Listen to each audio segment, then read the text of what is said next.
Au nom du Père, et du Fils, et du Saint-Esprit. Amen. La paix de Jésus soit dans votre maison. Salut à toutes et tous. J'espère que vous allez bien et que vous êtes en forme et surtout que vous priez. Priez pour notre demander, supplier Jésus de libérer sa fille aînée de l'Église, la France. Ce matin, je vous parle rapidement druidisme. Je ne me suis pas improvisé expert en druidisme. Simplement que quand le christianisme est arrivé en Gaule, eh bien, il a fait la rencontre des druides, du druidisme. Et c'est très intéressant d'écouter quelques informations sur cette rencontre. Car il y avait dans les pratiques païennes des druides qui cherchaient dans des signes de la nature, qui cherchaient des signes. Et il y en avait un qui était l'avènement d'un enfant particulier. Et bien sûr, on pense à Jésus. Merci Jésus d'être venu nous sauver. Alléluia. Donc je vous propose une vidéo qui fait état de ces questions-là, qui m'a l'air bien faite et qui apporte énormément de précision.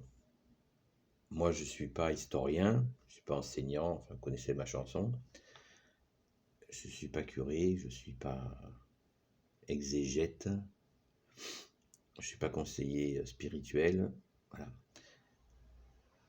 Mais je vous invite à regarder cette vidéo, car elle est riche. Elle est très riche et elle va tout à fait dans le sens inverse de cette ambiance assez lamentable, on va dire, qui consiste à présenter l'avènement du christianisme, avec bien sûr dans la Sainte Église catholique, comme étant une conquête sanguinaire. Voilà, certains des gens véhiculent ce genre d'informations absolument ridicules. Bien sûr qu'il y a eu des dérapages, mais régulièrement nous avons des inventions carrément. Voilà, les druides auraient été massacrés par le christianisme, par exemple. Vous voyez, ce genre de délire.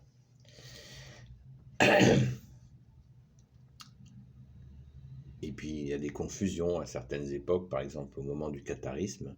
Eh bien, le catharisme était une secte dangereuse qui était mortifère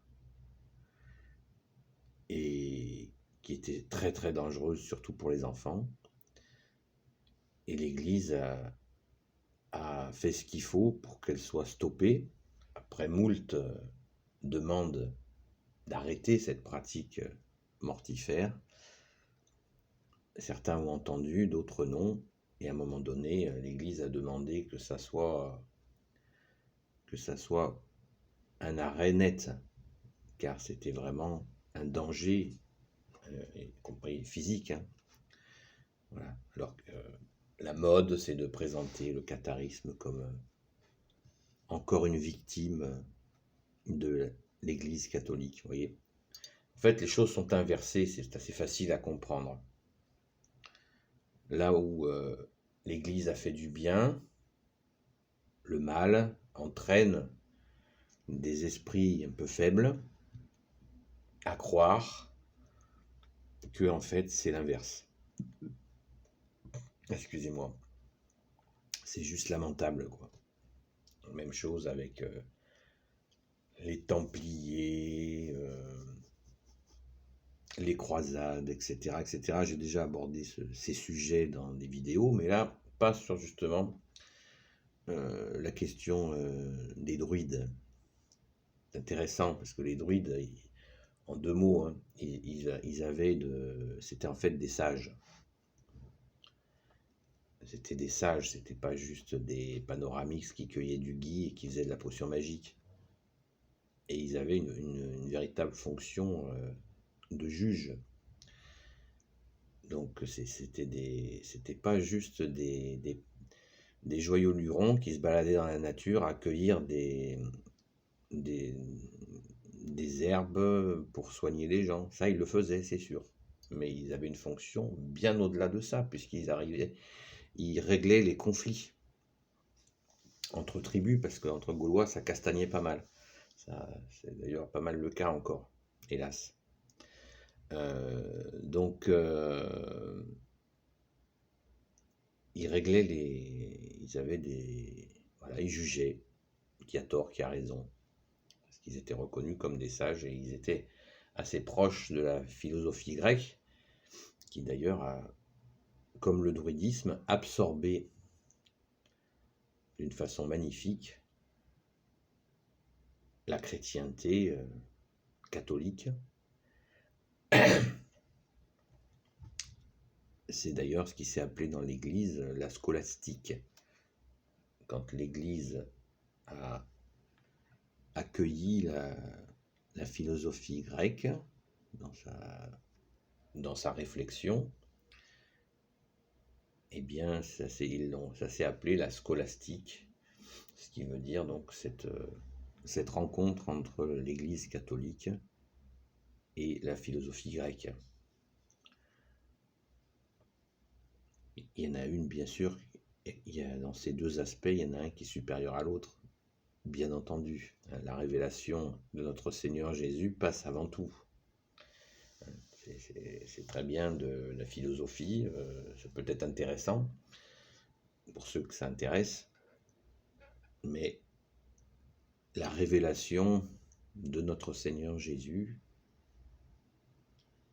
est là pour justement nous libérer de tout, y compris de nos mentaux, de notre mental, qui veut absolument expliquer le pourquoi du comment, du parce que, voilà. Mais Jésus est l'amour, soleil de justice, et contrairement à ce que disent justement ses détracteurs, la bonne nouvelle de notre bien-aimé Jésus s'est faite en douceur dans bien des endroits avec les cultures locales dès l'instant où elles n'étaient pas contraires à l'évangile, ce qui est logique. Tout à fait. Et ce qui s'est pratiqué dans bien des endroits. L'Église n'est pas venue avec une mitrailleuse lourde pour faire passer l'évangile. Ça s'est fait en douceur et très souvent, ceux qui venaient annoncer la bonne nouvelle ont été massacrés. Non pas parce qu'ils venaient armés, au contraire parce qu'ils venaient avec leur cœur et ils n'ont pas été compris et à certains endroits ça a été tragique pour eux. Ils sont tombés en martyrs. Voilà. Donc le christianisme, quand il est arrivé en Gaule, eh bien ça s'est fait avec une grande douceur. Notre sainte patronne, Sainte Marie-Madeleine, eh bien nous sommes à peu près certains qu'elle ait rencontré des druides et avec qui ça s'est très bien passé, parce que les druides justement avaient des perceptions de la lumière authentique qu'est Jésus. Ils ont senti l'arrivée de la bonne nouvelle, et si c'est Marie-Madeleine, Sainte Marie-Madeleine qui leur a apporté, eh bien on s'en réjouit. Et ça a dû être effectivement une belle rencontre, puisque depuis toujours, le christianisme ne peut être qu'en accord avec la nature, puisque c'est le Père, le Fils Jésus et le Saint-Esprit qui l'a créé. Donc on ne peut pas être plus en accord comme catholique avec la création, toute la création. Ce que je dis, c'est une banalité, mais bon, il y en a des fois qui ne comprennent pas ça, quoi. Pas besoin d'aller faire de l'écologie, il faut juste comprendre que le Père, le Fils Jésus et le Saint-Esprit ont tout créé et que nous sommes les gardiens de cette création, sans oublier les humains. Hein. J'ai déjà fait quelques vidéos sur le sujet, j'y reviens pas. Voilà, donc regardez cette vidéo si ça vous chante, elle est très longue, mais ça peut avoir un intérêt pour ceux qui s'intéressent à ces périodes historiques qui sont très riches. Voilà les amis, j'espère que vous allez bien et surtout que voilà, vous restez dans la prière parce que nous avons beaucoup de gens qui souffrent, une grande souffrance qui vient en plus depuis lundi avec le tour de passe-passe. Nous avons énormément de frères et de sœurs qui sont dans un chantage au travail ou à leur outil de travail qui est absolument inimaginable. Donc prions pour eux, soutenons-les les amis. Au nom du Père, du Fils et du Saint-Esprit, Amen. Ô Jésus, toi qui peux tout et qui portes tout, toi le Sauveur, toi l'Emmanuel, je te confie toutes celles et ceux qui regarderont cette vidéo ainsi que leurs proches selon ta sainte volonté. Sainte Marie, Reine des cieux, toi l'Immaculée Conception, toi qui écrases le serpent, toi qui as la lune sous tes pas. Saint Joseph, toi le juste et le saint, toi le sage, toi la terreur des démons, toi le saint gardien de la Sainte Église catholique. Sainte Marie-Madeleine, toi notre chère sainte patronne. Et vous tous les saints et saintes amis de Jésus, Saint Michel Archange qui est comme Dieu, Saint Gabriel Archange, Saint Raphaël Archange et tes anges guérisseurs, et vous tous les anges qui servez Jésus, je vous confie toutes celles et ceux qui regarderont cette vidéo selon la sainte volonté de Jésus. La vidéo, elle sera dans les commentaires, hein, comme d'habitude. La paix de Jésus soit dans votre maison. À bientôt les amis, et en union de prière catholique. Et ça va de soi, non ?